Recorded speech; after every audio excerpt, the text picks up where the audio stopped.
আজকে আপনাদের মাঝে আচারের রেসিপি নিয়ে চলে এসেছি। প্রথমেই পাতিল থেকে কিছুটা তেল তুলে নিতে হবে।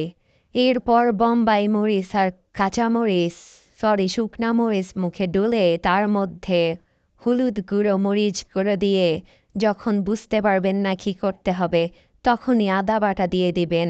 একবার দিলে যখন বুঝতে পারবেন না কি করতে হবে, আরেকবার দিয়ে দেবেন। তারপর ইচ্ছে মতো লবণ দিয়ে দিবেন। এরপর ইচ্ছা মতো পাতিলে খুরচুনি দিয়ে ঘাঁটতে থাকবেন।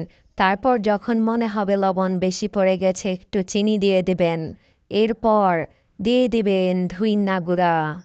তারপর আবার কি করতে হবে না বুঝলে একটু নেড়ে চেড়ে আমগুলোর দিকে মায়ার দৃষ্টিতে তাকাবেন।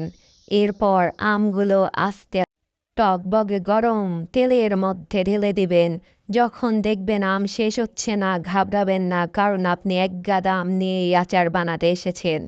এরপর যখন নাড়তে থাকবেন, তখন দেখবেন আশেপাশে এক ভৌতিক পরিবেশ। ঠিক সেই মুহূর্তেই দিয়ে দিবেন আরও কিছু মশলাপাতি। তারপর দিয়ে দিবেন ঝাল করার জন্য আরও কিছু চিলি ফ্লেক্স। এরপর আবার ইচ্ছে মতো ঘাঁটতে থাকবেন।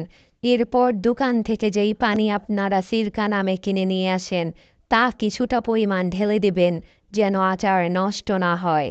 এরপর যখন আচারটা সম্পূর্ণভাবে হয়ে যাবে, রেখে দিবেন ঠান্ডা হওয়ার আগ পর্যন্ত।